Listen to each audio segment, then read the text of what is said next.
Kauden 3. pyöräilyn maantiekapposakilpailu ajettu, ollaan Lahdessa Fellmanin ajoissa. Samuel Pökälä, onneksi olkoon, voitto tuli. Kuvaile vähän tätä kisaa. Kiitos.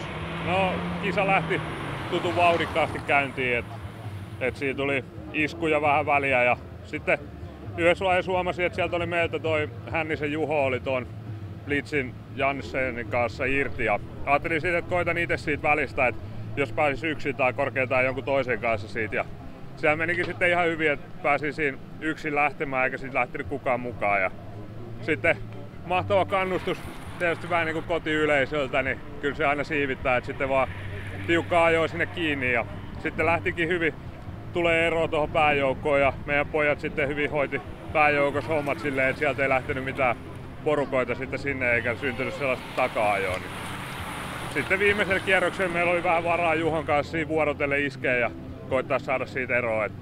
Et saatiin vähän sitten pehmitettyä kaveria tähän loppukiriin. Ja sitten se olikin kirikisa siihen loppuun. Et oli itellä ihan hyvä jalka, ei ollut mitään. Et luotin kyllä ihan siihen, että kyllä pärjää sitten jos tulee kiriin, niin pystyy vetämään.